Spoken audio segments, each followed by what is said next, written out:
কোনো একটা ছেলে গেল, কোনো একটা মেয়ে হাসলো, ছেলেটা হলো আমাকে দেখে সে হাসলো, মানে ইমপ্রেস। কিন্তু সে এরকম অনেককে দেখেই হাসে। স্পেশাল কোথায় হলাম, 900 বছরের সাম্রাজ্যের সম্রাটের সাথে যে বিয়ে করেছে। দারুণ একটা পোয়েম, মানে এই পোয়েমটা এতটাই দারুণ, মানে মন দিয়ে যদি দেখো প্রেমে পড়ে যাবে আর কি। ভালোবাসার জিনিস, সুন্দর একটা জিনিস, কিন্তু এখানে যে ক্যারেক্টার যাকে আমরা পাবো, সে কিন্তু এখানে তার ক্যারেক্টারের মধ্যে দিয়ে তার একটা ভিলেন রূপ দেখিয়েছে। অন্য একটা রাজ্য থেকে কোন একজন রাজা দূত পাঠিয়েছে, তো তার মেয়ের সাথে এই রাজার বিয়ে দেবে বলে। তো সেই দূতের সাথে কথা হচ্ছে, আমরা বাংলায় যেটাকে বলি দূত। দূতকে রাজা বলছে তার আগের বউ সম্বন্ধে, যে তার আগের বউকে সে হত্যা করেছিল, কেন হত্যা করেছিল, কি তার মধ্যে খারাপ খারাপ জিনিস ছিল। তো খুব ইন্টারেস্টিং। এইসব জিনিস আমরা আমাদের নিচু ক্লাসে পাইনি, উঁচু ক্লাসে আমরা কিন্তু পাচ্ছি, ক্লাস 11-12-এ। কবি পরিচিতি আমরা আগে একটু বুঝে নেবো যে লিখেছে, যার জন্য আমরা আজকে এটাকে সুন্দরভাবে নিতে পারছি। জটিলতা কিন্তু আছে পুরো টেক্সটের পোয়েমে, তুমি কিন্তু সহায়িকা থেকে বাংলা মানে পড়লেও কিন্তু বুঝতে পারবে না কোনটার কি অর্থ, কি বোঝাতে চাইছে, কারণ এখানে একটা ড্রামাটিক মনোলগ ইউজ করা হয়েছে। সেটা কি জিনিস আমি সব বলছি। তো যার জন্য ভালো করে আমি যেটা বলছি, যে অর্থটা আমি বোঝাতে চাইছি সেটা বুঝতে হবে, না বুঝতে পারলে আমাকে জিজ্ঞাসা করতে হবে। তা না হলে কিন্তু শুধুমাত্র টেক্সট বই এবং সহায়িকা দেখে এর অর্থ বুঝতে পারবেই না। তাই পুরো সময়টা মন দিয়ে সবাই ক্লাসটার দিকে তাকাবে। তোমরা যারা অনলাইনে ক্লাস করছো, মন দিয়ে ক্লাসটা করো, একবার করো ভালো করে, বারবার আর দেখতে হবে না। আর তখন মনে হবে সহায়িকা থেকে একবার পড়লেই তোমার সব রেডি হয়ে যাচ্ছে। কিন্তু ক্লাস না করলে তোমরা কিন্তু পড়েও অর্থ উদ্ধার করতে পারবে না, এটা আমি বলে দিচ্ছি। তো যাই হোক, চলো আমরা ক্লাসটা শুরু করি। ডাচেস মানে দুধ নয়, মাই মানে তো আমার, লাস্ট মানে শেষ। আচ্ছা, ডাচেস, ডাচেস মানে এখানে স্ত্রীকে বলা হচ্ছে, মানে তার বউ, পত্নী। আচ্ছা, তার মানে আমার শেষ পত্নী। রাজাদের তো অনেক বউ হতো না, শেষ বউয়ের কথা বলা হচ্ছে। কে বলছে? রাজাই বলছে। এখানে এটা রাজা নয়, এটাকে সম্রাট হয়তো বলা হবে, কারণ পাওয়ারফুল, নিজেকে সে পাওয়ারফুল মনে করছে। আচ্ছা, কে লিখেছে? Robert Browning. 1812-তে তার জন্ম, 1889 তার মৃত্যু, 1812 to 1889। আচ্ছা, ফেরারা, ফেরারাটা কি?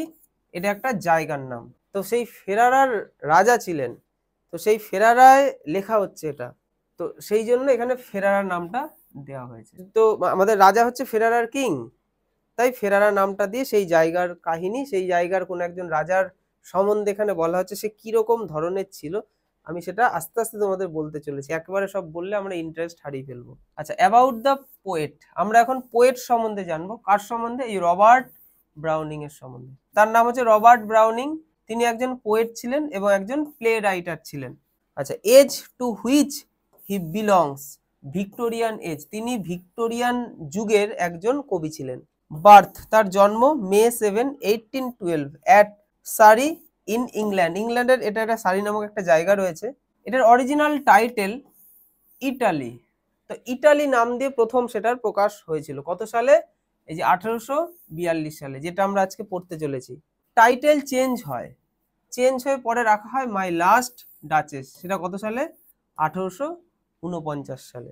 That's my last duchess painted on the wall, এটা হচ্ছে আমার লাস্ট ডাচেস। ডাচেস মানে স্ত্রী। আমি পড়িয়ে দেবো এমন ভাবে মুখস্থ এখানে অনেকটা হয়ে যাবে, এখানে 80% জিনিসটা আমাদের রেডি হয়ে যাবে। ভালো করে যদি মন দিয়ে শুনি, দ্যাটস মাই লাস্ট ডাচেস, এটা হচ্ছে আমার শেষ ডাচেস, মানে শেষ স্ত্রী। পেইন্টেড অন দ্য ওয়াল, দেখো ওয়ালের মধ্যে রয়েছে, আঁকা রয়েছে ওয়ালের মধ্যে। Looking as if she were alive, জীবন্ত। দেখো দেখে কি মনে হচ্ছে? লুকিং অ্যাজ ইফ, যেন মনে হয়, সি ওয়ার অ্যালাইভ, তিনি আর কি জীবন্ত। ছবিটা দেখে মনে হচ্ছে একদম জীবন্ত, সে একদম রয়েছে এখানে। I call that piece a wonder, এটা একটা ওয়ান্ডার, বিস্ময়, আশ্চর্য। তো তার কাছে তার এই ছবিটা, যেহেতু তিনি নিজে আঁকিয়েছিলেন কাউকে দিয়ে, তাই তার কাছে এটা একটা ওয়ান্ডার, একটা আশ্চর্যজনক জিনিস। ঠিক আছে, মানে এরকম জিনিস সবাই চাইলেই পারবে না, মানে সে তার একটা দাম্ভিকতা দেখাচ্ছে। নাও ফ্রা প্যান্ডলভস হ্যান্ডস, এই যে ফ্রা প্যান্ডলভসটাকে, হ্যান্ডস মানে তার হাত, হাত বলছে, হাত বলতে তার হাতে আঁকা হয়েছে। তো ইনি হচ্ছেন কে? যে ছবিটা এঁকেছিল, ফ্রা প্যান্ডলভস। এই ফ্রা প্যান্ডলভস হচ্ছেন একজন সন্ন্যাসী, মানে সন্ন্যাসী টাইপের লোক। মানে সে মেয়েদেরকে অত পছন্দ করে না, মেয়েদের সাথে ওরকম হেসে গেলে কথা সে বলে না। মানে কতটা তিনি তার মানে ওয়াইফকে প্রাইভেট তিনি রাখতে চান সবার থেকে। এমন যদি এলোঝেলো কাউকে দিয়ে আঁকালে হবে না, তো সে তো দেখা গেল ফ্লার্ট করবে, তাই না? ফ্লার্ট করা যাবে না। আমার স্ত্রী, আমার মানে কি বলে অর্নামেন্ট, আমার অলংকার। ওয়ার্কড বিজিলি আর ডে, বিজিলি ব্যস্ততম একটি দিনে তিনি, ওই একটা দিনেই তাকে আঁকতে হয়েছে। আমার পত্নীর ছবি আঁকা হবে, ওয়াইফের, চলো তাড়াতাড়ি করে তিনি, তারা মানে একটা ছবি অনেকদিন লাগতে পারে, উনি একদিনেই তাড়াতাড়ি করে এঁকেছে। আঁকার ফলে দেখো কি সুন্দর লাগছে। মানে এখানে বোঝাতে হচ্ছে ফ্রা ভ্যান লফ একজন বিখ্যাত আর কি আর্টিস্ট যে ছবি আঁকে, মানে তার নামটা এমন ভাবে নেওয়া হচ্ছে, মানে যে কেউ চাইলেই তাকে পাবে না, আমি চেয়েছি সে এসেছে, এবং তার ব্যস্ততম একটি দিনে সে ব্যস্ততার সাথে কাজ করেছে, ছবিটা এঁকেছে। অ্যান্ড দেয়ার সি স্ট্যান্ডস, এবং দেখো ওইখানে সে রয়েছে, সে মানে ছবিটা, দেখো ছবিটা এবার এখানে দাঁড়িয়ে রয়েছে, কি সুন্দর লাগছে, মনে হচ্ছে না জীবন্ত। Will it please you sit, will it please you sit and look at her, আপনি দাঁড়িয়ে আছেন কেন, বসুন, বসে দেখুন, দেখুন এত সুন্দর ছবি দাঁড়িয়ে দেখা যায়, আপনি বসুন, আপনি দয়া করে বসুন। তো এইভাবে ডিউক কাকে বলছে, এই দূতকে বলছে। তাহলে will it please you sit, আপনি কি বসবেন না, বসুন। অ্যান্ড লুক অ্যাট হার, এবং দেখুন তাকে। I said frap and love by design for never read strangers, এই যে ফ্রাপ অ্যান্ড লভ কে, চিত্রকর, তাই তো, আর্টিস্ট। তো ফ্রাপ অ্যান্ড লভ বাই ডিজাইন, এই ডিজাইন দিয়ে সুন্দর করে যে ছবিটা তিনি এঁকেছেন, ফর নেভার রিড, রিড মানে বুঝতে পারবে না বা পড়তে পারবে না, কে, স্ট্রেঞ্জার্স মানে আপনার মতো এরকম স্ট্রেঞ্জাররা, মানে কোনো একজন অপরিচিত ব্যক্তি যে তাকে চেনে না, বোঝে না, জানে না, তার পক্ষে ছবিটা সম্বন্ধে বোঝা বা ছবিটার মানে গম্ভীরতা বোঝা আপনার মতো স্ট্রেঞ্জারের, বা আপনার মতো অনেক স্ট্রেঞ্জার আছে তাদের পক্ষে বোঝাটা সম্ভব নয়। লাইক ইউ, এই আপনার মতো, দ্যাট পিকচার্ড কাউন্টিনেন্স, কাউন্টিনেন্স মানে আর কি চেহারা, মানে পিকচারের মধ্যে যে একটা চেহারা বা রূপ আমরা দেখতে পাচ্ছি, এই রূপটা বোঝার মতো ক্ষমতা আপনার বা আপনার মতো এরকম স্ট্রেঞ্জারদের পক্ষে বোঝা সম্ভব নয়। The depth and passion of its earnest glance, মানে এই পিকচারের মধ্যে যে ডেপথ, গভীরতা রয়েছে, ছবির মধ্যে যে একটা গাম্ভীর্যতা বা গভীরতা রয়েছে, একটা passion of its earnest glance, এই যে আন্তরিক, আর্নেস্ট মানে আন্তরিক, যে একটা আন্তরিক চাহনি রয়েছে, ছবিটা যে দেখছে, মানে ছবিটার ভেতর থেকে যে একটা আন্তরিক চাহনি বেরিয়ে আসছে, এই বিষয়টা আপনাদের মতো স্ট্রেঞ্জাররা বা অপরিচিত ব্যক্তিদের পক্ষে বোঝা সহজ নয়, মানে আপনারা বুঝতে পারবেন না। আচ্ছা, বাট কিন্তু to myself they turned since none puts by the curtain, curtain মানে পর্দা, এই যে ঘরটায় তিনি নিয়ে গেছেন ওনাকে, এটাও তার একটা প্রাইভেট রুম, এখানে সবাই ঢুকতে পারে না, এবং তার এই লাস্ট ডাচেসের পিকচারটা তিনি এখানে রেখেছেন, এবং এখানে তিনি পর্দা লাগিয়ে রাখেন, পর্দা মানে সবাই চাইলেই দেখতে পারবে না, পর্দা লাগানো থাকবে, তার তো ডাচেস, তাই না, কতটা প্রাইভেট, কেউ দেখে ফেলবে পর্দাটা। তো এবার ডিউক কি বলছে, বলছে সিন্স নান পুটস, মানে কেউ কারোর পক্ষে এটাকে খোলা মানে সম্ভব নয়, মানে কেউ খোলার সাহসই দেখাবে না, বাই দ্য কার্টেন, এই পর্দাটা, I have drawn for you, I have drawn for you, আমি আপনার জন্য খুলেছি, মানে আপনার জন্য পর্দাটা সরিয়েছি, বাট আই মানে আমি, মানে কেউ এটা করবে না, সাহস দেখাবে না, আমি কাউকেই দেখাই না, কিন্তু আমি আপনাকে দেখালাম। As they would ask me, মানে যে কেউ আর কি ছবিটা দেখার পর আমার দিকে টার্ন করে তাকায়, আমার দিকে তাকায়, তাকিয়ে প্রশ্ন করতে যায় যে এত সুন্দর একটা কাউকে আপনি পেলেন কি করে, মানে পটালেন কি করে, মানে কেউ বলতে চায়, যদি ইফ দে ডাস্ট, যদি তার সাহস হয়, যদি তাদের সাহস হয় তারা বলেই ফেলে, কেউ বলে না আমাকে, মানে কারো সাহস আছে নাকি আমাকে এটা জিজ্ঞাসা করবে যে আপনি কিরকম ভাবে এটা পেলেন, এত সুন্দর, এত চাহনি সুন্দর একটা জিনিস আপনি, মানে সুন্দর এই মানে আপনার এই ডাচেসকে আপনি কিভাবে পেলেন। এখানে ডার্সটা হচ্ছে ডেয়ার, হ্যাঁ, DARE, ডেয়ার মানে সাহস দেখানো না, তো ডেয়ারটা ওই ল্যাটিন ভাষা, যেহেতু বিদেশি ভাষা, তো ডার্স্ট ওয়ার্ডটা ইউজ করা হতো, এখন ডেয়ার বলা হয়।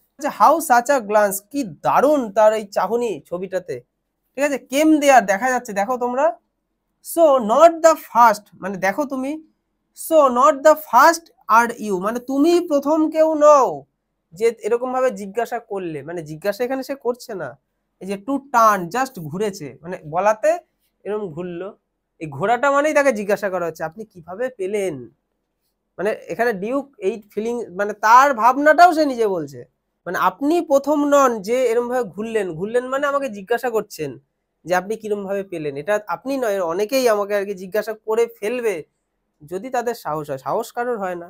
স্যার, স্যার বলা হচ্ছে, স্যার বলে সম্বোধন করছে আর কি, বলছে এবার দেখো বউ সম্বন্ধে বলা হচ্ছে, ডাচের সম্বন্ধে আরো কি বলছে দেখো, স্যার এবার ডাচেসের সম্বন্ধে, ডাচেস কেমন টাইপের, মানে কেন তাকে সে হত্যা করেছে, ঠিক আছে, তো তার নেগেটিভ দিকগুলো সে এবার বলবে পরপর। নেগেটিভ দিক তার তার মনে হচ্ছে, কিন্তু আমাদের এটা মনে হবে না, বা সাধারণ মানুষের এটা মনে হবে না। সাধারণ মানুষের এটা দেখে এটাই মনে হবে পাগল। Sir, it was not her husband's presence, শুধুমাত্র তার হাজবেন্ডের উপস্থিতিতেই অনলি, এটা তো যেহেতু কবিতা তো পুরো লাইন তরম ভাবে প্যারাগ্রাফের মতো বলবে না, বুঝে নিতে হবে কি বলা হচ্ছে। Sir, it was not her husband's presence only, মানে আপনি যে দেখে বুঝতে পাচ্ছেন যে তার একটা হাসি মুখের মধ্যে রয়েছে, শুধুমাত্র তার যে হাজবেন্ড উপস্থিত থাকলে সে হাসে এমনটা নয়। হাজবেন্ডের উপস্থিতিতে সে হেসে ফেলেছিল এবং ছবিতে দেখতে পাচ্ছেন আপনি, ঠিক এরকমটা নয়। কল দ্যাট স্পট, এই যে গালের মধ্যে যে হাসির যে স্পটটা দেখা যাচ্ছে, মেয়েরা হাসলে টোল হয় কিছু কিছু মেয়েদের, তাই না, আর তারা ফর্সা সুন্দর হলে একটা লালচে লালচে আভা দেখা যায়। স্পট অফ জয়, এই যে আনন্দের যে হাসিটা আপনি ওনার গালে দেখতে পাচ্ছেন, এটা শুধুমাত্র তার হাজবেন্ডের উপস্থিতিতেই হচ্ছে এমনটা নয়। তাহলে কখন কখন সেরকমটা করছে? ইনটু দ্য ডাচেস চিক, এই ডাচেসের চিকের মধ্যে, গালের মধ্যে আনন্দের যে স্পটটা রয়েছে সেটা শুধুমাত্র তার হাজবেন্ডের উপস্থিতিতে হচ্ছে এমনটা নয়। পারহ্যাপস, সম্ভবত, তিনি জানেনও না, কেউ তাকে প্রুফও দেয়নি হ্যাঁ এটাই হচ্ছে, তার ধারণা, আইডিয়া। সম্ভবত ফ্রা প্যান্ডলফ, কে ফ্রা প্যান্ডলফ? চিত্রকর বা আর্টিস্ট। ফ্রা প্যান্ডলফ চান্সড, সুযোগ নিয়েই ফেলেছিল হয়তো, চান্স টু সে, একবার বলার সুযোগ হয়তো সে নিয়ে ফেলেছিল, মানে সুযোগ করে সে একবার বলেই ফেলেছিল ছবি আঁকার সময় আর কি। Her mantle laps over my lady's wrist, lady's my lady মানে তার বউয়ের কথা বলছে, হ্যাঁ, ডিউক তার বউয়ের কথা বলছে যে আমার ওয়াইফের রিস্ট, হাতে টু মাচ, অনেক পরিমাণে হাতের দিকে চলে এসছে, তাই ছবিটা আঁকতে ডিস্টার্ব হবে। তো সেটা সে বলেই হয়তো ফেলেছিল, সেটাও পারহ্যাপস, হয়তো বলে ফেলেছিল, সেটাও কোনো মানে প্রুফ নেই যে সত্যি বলেছিল কিনা।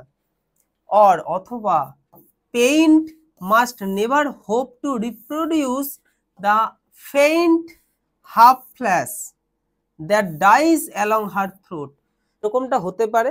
অথবা paint must never hope to reproduce, মানে আমি ঠিকঠাক পেইন্ট এখানে করতে পারছি না, যে মানে আমি চাইছি মানে ছবির মধ্যে একটা হাসি ভাব থাকবে, কিন্তু আপনি যদি হালকা নাও হাসেন তাহলে আমি কি করে হাসি ভাবটা নিয়ে আসবো, তাই বলছে must never hope to reproduce half flash, half flash মানে অর্ধ হাসি, ঠিক আছে, হাসি ভেতরে রয়েছে বের করতে পারছি না, half flash, half flash that dies, যেটার মৃত্যু ঘটছে, মানে হেসে ফেললে সেটা মৃত্যু হলো না, হাসতে পারছে না, তার মানে মৃত্যুটা তার ভেতরেই ঘটছে, হাসিটার মৃত্যু। ডাইজ অ্যালং হার থ্রোট, তার গলার মধ্যে, মানে হাসিটা গলায় এসে ঠেকে যাচ্ছে। সাচ স্টাফ, এই ধরনের জিনিস। এই যে আপনি হাসি দেখতে পাচ্ছেন গালে, এই হাসিটা আসার কারণটা কি? দুটো কারণ হতে পারে, সেটাও হতে পারে কি কি, একটা হচ্ছে হয়তো এই আমার লেডির এই মেন্টাল ল্যাপসটা নেমে এসেছিল, ঠিক আছে, ডিউক এই মানে আমাদের ফ্রা প্যান্ডলফ বলেছিল যে এটা একটুখানি ঠিক করুন, নাহলে আমি ঠিকঠাক করতে পারছি না, তো এই কথাটা শুনে আমার লেডি হাসতে পারে। অথবা এটা হতে পারে যে এই যে paint must never hope to reproduce, মানে আপনি এই একটুখানি হাসুন, তা না হলে মানে ছবিটা ঠিকঠাক আঁকতে পারছি না। তো এই দুটো কারণে হয়তো নর্মালি হেসে দিয়েছে, কারণ সে তো সবাই যে যে যা বলে তাতেই তো সে হেসে দেয়। নর্মালি কেউ তার সাথে কথা বলে সে স্মাইল করে কথা বলে, তাহলে হয়তো ফ্রা প্যান্ডলফ কিছু একটা তাকে বলেছিল এরকম, তাতে সে হেসে দিয়েছিল, আর ওই হাসার মধ্যে দিয়েই মানে ছবিটা ঠিক এইরকম এসে, তাই ছবিটা এত সুন্দর লাগছে, মানে তাই তার মধ্যেই হাসি, এত সুন্দর না তাই তার মধ্যেই হাসিটা, কেন হাসবে, তো আমি থাকলেই হাসতে পারে। ওয়াজ কার্টেসি, কার্টেসি মানে ভদ্রতা, ওয়াজ কার্টেসি সি থট, মানে সে মনে করতে এটা একটা ভদ্রতা সৌজন্যে তার একটা হাসি, যেটা নর্মালি আমরা কারোর সাথে কথা বলার সময় হাসি না, নর্মাল হাসলে তো ভালো লাগে দেখতে, তারও আমার সাথে কথা বলতে ভালো লাগে। And cause enough for calling up that spot of joy, এই ধরনের স্পট অফ জয় মানে এই ধরনের আনন্দের হাসিটার জন্য এইগুলোই তার কাছে যথেষ্ট ছিল, মানে এই ধরনের শুধুমাত্র ফ্রা প্যান্ডলফ এইসব করেছে বলে তার হাসি এমনটা নয়, এই ধরনের কারোর সাথে আর কি ভদ্রতা দেখানোর জন্য নর্মালি সে এরকম ভাবে হেসে দিত, এইসব কারণে সে হাসতো, তাই তার মধ্যে এরকম স্পট অফ জয় দেখা যায়। সি হ্যাড এ হার্ট, তার একটা হৃদয় ছিল। হাউ শ্যাল আই সে, সেটা আমি আপনাকে কিরম ভাবে বলবো, কিরম ভাবে আমি বোঝাবো, তার একটা হৃদয় ছিল, মানে এরকম হৃদয় রাজাত্ব নেই, ডিউকের তো এরকম হৃদয় নেই, সে তো কারোর প্রতি মানে ঝুকুঙ্গা নেই এরকম একটা মনোভাব, তাহলে সে কি করে বুঝবে হৃদয় কাকে বলে, কারোকে ভুল হলে ঠিক আছে ভুল হয়ে গেছে এই বলার ব্যাপারটা তো তার কোনোদিনই ছিল না, বা কেউ একটা কিছু দিলে তাকে যে ধন্যবাদ জানাতে হবে, এই ভাবটা তো ডিউকের কোনোদিনই ছিল না। টু সুন মেড গ্ল্যাড, টু সুন মানে খুব তাড়াতাড়ি, খুবই তাড়াতাড়ি, মেড গ্ল্যাড সে খুশি হয়ে যেত, কোনো একটা কিছুতে সে খুব তাড়াতাড়ি খুশি হয়ে যেত। টু ইজিলি ইমপ্রেসড, সে খুব তাড়াতাড়ি কোনো কিছুতে ইমপ্রেস হয়ে যেত, তাই তো। She liked whatever she looked on, মানে সে যাই দেখতো, যেটার দিকেই সে তাকাতো, সে কি করতো, সি লাইক সে পছন্দ করতো, whatever she looked on, যেটাই সে দেখতো সেটাই তার খুব, মানে সেটাকেই সে পছন্দ করতো, তাতেই সে খুশি হয়ে যেত। And her looks went everywhere, এবং তার লুকস, তার চাহনি, সে চারিদিক, এভরিওয়্যার সব দিকে, ওয়েন্ট যেত, মানে তার তাকানো চারিদিকে হতো, মানে সে চারিদিকে সবকিছুই দেখতো আর দেখতো খুশি হয়ে যেত। সে আমাকে দেখে খুশি হবে, সে সবকিছুর দিকে কেন তাকাবে, তাকালে খুশি কেন হবে, তার খুশি একমাত্র আমাকে দেখেই হবে। স্যার, এই যে স্যার বলছে আবার একে, হ্যাঁ স্যার বলে বলছে, দেখো স্যার ইট ওয়াজ, এটা কিন্তু টোয়াস না, it was, sir it was all one, জানেন এরকমটা কি হয়েছিল, দেখেন মাই ফেভার, এমন কি অ্যাট হার বেস্ট, মানে মাই ফেভার, আমার ফেভার মানে আমার দেওয়া কোনো একটা উপহার, সেটা ডায়মন্ডের কোনো একটা রিং হতে পারে, ঠিক আছে, বা রাজার যেটা উপহার হয় একটা ডায়মন্ডের কিছু, তো my favour at her breast, তার বক্ষ গহ্বরে মানে বুকের মধ্যে রয়েছে কোনো একটা সুন্দর উপহার যেটা আমি দিয়েছি, এই যে ফেভার মানে এখানে উপহার বলা হচ্ছে, অ্যাট হার ব্রেস্ট, তার বুকের ওপরে আমার দেওয়া উপহারটা রয়েছে, দেখেন এটার সাথে কি তুলনা হচ্ছে, তাকে দেওয়ার পর সে কি বলছে, সে বলছে এটা দেখতে নাকি এরকমটা, কেমনটা, the dropping of the daylight in the west, the dropping মানে ড্রপ হওয়া, মানে নিচের দিকে নেমে আসা,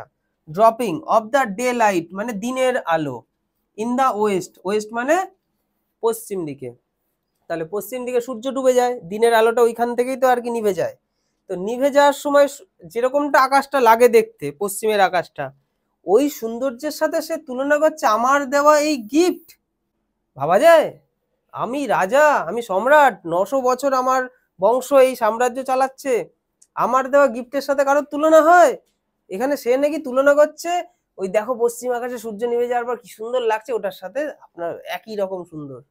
বাগ অফ চেরিস, বাক্স মানে কি ডালপালা, চেরি গাছের ডালপালা, ডালপালা নয় মানে চেরি ফুল যেটা এখানে বলছে, দ্য বাগ অফ চেরিস, চেরির ডাল মানে যেখানে ফুলও থাকবে, চেরি ফুলের ডাল, সাম অফিসিয়াস মানে রাজার রাজ দরবারে বিভিন্ন অফিসিয়াস বিভিন্ন লোক থাকে না, রানীকে একটু খুশি করার জন্য এটা দেখা গেলো চেরি ফুলের ডাল আর কি ফুল সমেত নিয়ে আসলো, অফিসিয়াস ফুল, তারা তো মূর্খ, ফুল ব্রোক এই যে ভেঙে নিয়ে আসতো, ব্রোক ইন দা অর্কার্ড, মানে অর্কার্ড হচ্ছে বাগান, তার এই রাজাদের যেমন থাকে না, ফর হার তার জন্য, ডাচেসের জন্য, হোয়াইট মিউল, মিউল মানে কি ঘোড়া, তাহলে হোয়াইট মিউল সাদা, সাদা ঘোড়া, সি রোড মানে রোড মানে রাইড, রাইডের পাস্ট ফর্ম, তাহলে হোয়াইট মিউল সাদা ঘোড়ায় করে সে ঘুরতো, কোথায় ঘুরতো, with round the terrace all and each would draw from her alike the approving speech, তাহলে সে ওই সাদা ঘোড়াতে করে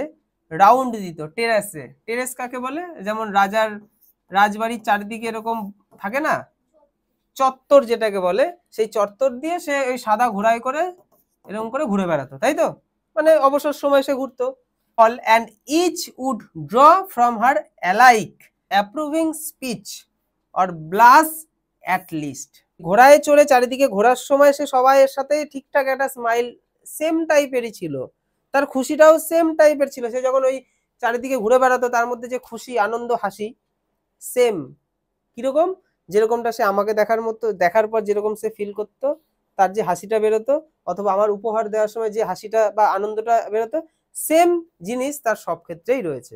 সি থ্যাঙ্কড মেন গুড, সে মানুষদেরকে ধন্যবাদ জানাতে পারতো, কেউ একটা কিছু দিলে তাকে খুব ধন্যবাদ সে জানাতে পারতো, good, but thanked somehow I know not how as if, সে ধন্যবাদ দিত, কেউ একটা কিছু দিলে তাকে ধন্যবাদ সে জানাতো, যে সে থ্যাঙ্কড মেন মানুষদেরকে সে ধন্যবাদ দিত, কেউ কারোর থেকে কিছু পেলে সে ধন্যবাদ দিত, গুড সেটা ভালো জিনিস, বাট কিন্তু thanked somehow I know not how as if she ranked my gift of a 900 years old name, তো সেই একই রকম ধন্যবাদ হাসি আমার গিফটের সাথেও হতো আর কি, সেই একই জিনিস এখানে বারবার রিপিট করা হচ্ছে, নট হাউ মানে আমার ক্ষেত্রে কিন্তু আলাদা কিছু সে করছে না, এমনকি এই যে আমার গিফটের মানে আমি একটা তাকে গিফট দিচ্ছি মানে কি আমার রাজবংশ তাকে একটা গিফট দিচ্ছে। আর রাজবংশ মানে কি 900 ইয়ার্স ওল্ড। আমি তাকে একটা কিছু দিচ্ছি মানে এই রাজবংশটা তাকে গিফটটা দিচ্ছে, মানে যেটা 900 বছর পুরনো একটা ঐতিহ্য বহন করছে। উইথ এনিবডিজ গিফট, যেটা অন্যান্য যে কোনো কারোর গিফটের সাথেই তুলনা করা হচ্ছে। উইথ এনিবডিজ গিফট মেনে নেওয়া যায়? হুড স্টুপ, এটা স্টপ নয়, স্টুপ। মানে স্টুপ মানে আর কি নত হওয়া। তাহলে who'd stoop to blame this sort of trifling, এগুলো তার কাছে একটা নগণ্য বিষয়। ওগুলো নগণ্য বিষয়। এই ছোট্ট একটা রানী আমার, মানে এখানে আমার রানীকে বলছে, রানী এই যে কাণ্ড করছে, এই জিনিসগুলো আমার ভালো লাগছে না, আমি যে তাকে বলবো, এই ছোটখাটো বিষয়ের দিকে আমি মানে এটা আমার কাছে মাথা নত করার মতো একটা ব্যাপার হচ্ছে। মানে দেখা গেলো আমার আমার লাইফের এই জিনিসগুলো আমার ভালো লাগছে না, নাই লাগতে পারে। তো আমি যে তাকে বলবো তুমি এটা করছো, আমার এটা ভালো লাগছে না, তুমি এটা করো না, হয়তো সে আমার কথা শুনবে। কিন্তু এই যে আমি তাকে বলছি, এটা বলা মানে আমার মাথা নত করা। বলবো কেন, সে অটোমেটিক চেঞ্জ হয়ে যাবে। তাহলে এটাকেই বলছে স্টুপ। স্টুপ মানে কি, কি বললাম একটু আগে? নত হওয়া। আমি নত হতে পারবো না, কারণ এই দিস সর্ট অফ ট্রিফলিং, এই ধরনের নগণ্য বিষয় আমি তার কাছে মাথা নত হব? আমি সম্রাট, রাজা।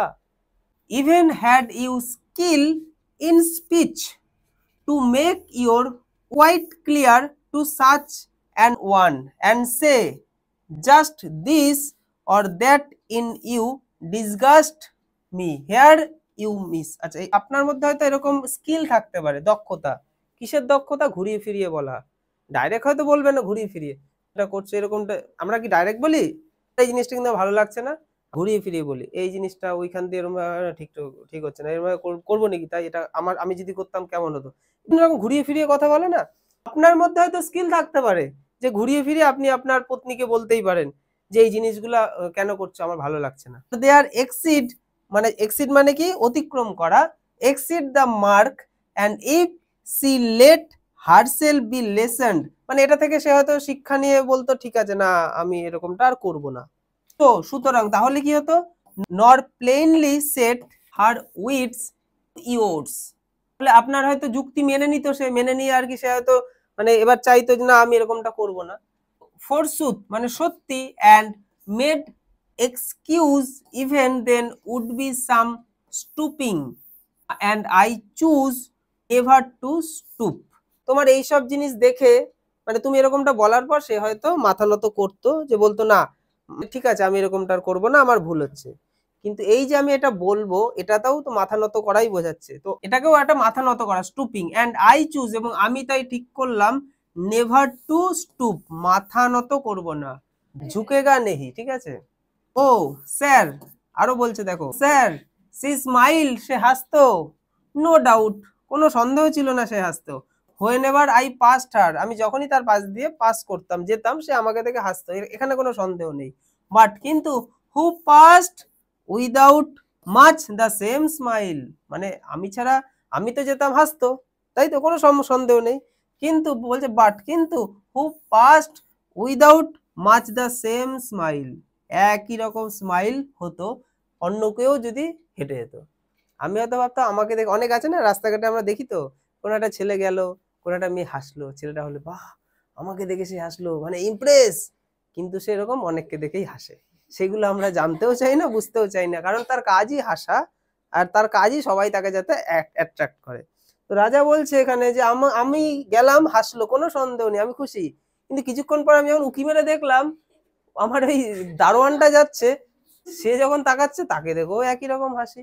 এই স্পেশাল কোথায় গেলাম, 900 বছরের সাম্রাজ্যের সম্রাটের সাথে যে বিয়ে করেছে। দিস গ্রিউ, এই জিনিসটা বাড়তেই থাকলো। গ্রো এর পাস্ট ফর্ম হচ্ছে গ্রিউ, মানে এই জিনিসটা দিন দিন বাড়ছে, এরকমটা নর্মালি আমি দেখতে পাচ্ছি, মানে এগুলো সব আমার চোখেই ধরা পড়ছে, আর কারোর চোখে ধরা পড়ে না, আমার চোখেই ধরা পড়ছে। এই জিনিসটা বাড়তেই লাগলো, সে এরকমটা করেই চলেছে। বাড়িতে কোনো অতিথি আসলো বা যেই আসলো তাকে দেখে সেম স্মাইল, যেরকমটা স্মাইল আমাকে দিয়েছিল, মানে আমি আমার ওই স্মাইলটা একটা বক্সে রেখে দিতাম এবং কম্পেয়ার করতাম, দেখি তো সেম কিনা, আমি দেখতাম সেম। দিস গ্রিউ, এটা বাড়তেই লেগেছিল। আই গেভ কমেন্টস, এই যে এরপর আমি, আমার আর কোনো উপায় রইলো না, আমি অসহায়, আমি দুঃখী, আর কি করবো, আমি হতাশ, আমার উপর এত অত্যাচার হয়েছে। রাজা বলছে আমি এরপর কমেন্টস দিয়েছিলাম। কমেন্টস আর অর্ডার কিন্তু আলাদা, অর্ডার মানতে হয় ঠিক আছে, অর্ডার আবার ফিরিয়েও নেওয়া যায়, যে পুলিশ অর্ডার দিচ্ছে তোমাকে ধরে নিয়ে আসতে হবে, এমএলএ এসে বললো না ওকে ছেড়ে দাও, ঠিক আছে ছেড়ে দেওয়া যাবে। কমেন্টস যদি একবার কমেন্ট দেওয়া যায় সেটাকে আর ফিরিয়ে নেওয়া যায় না। তো আমি তারপরে কি কমেন্ট দিয়ে দিলাম, কমেন্টস। দেন অল স্মাইলস স্টপ টুগেদার, এবং সমস্ত রকম হাসি স্টপড, থেমে গেল একই সাথে। তো ডাইরেক্ট কিন্তু এখানে বলছে না, কিন্তু এর মধ্যে দিয়ে কিন্তু আমরা বুঝে নেব যে তারপর আমিই তাকে অর্ডার দিলাম, তাকে হত্যা করা হলো। মানে বিয়ে হয়েছিল এই ডিউকের সাথে সেই মেয়েটার, অন্য রাজ্যের রাজকন্যাই হবে, সুন্দর দেখতে। বিয়ের 3 বছর পরেই সে তাকে মেরে ফেলেছিল, মানে 3টে বছর হয়তো ছিল। কিভাবে মরলো? একটা রহস্যজনক মৃত্যু।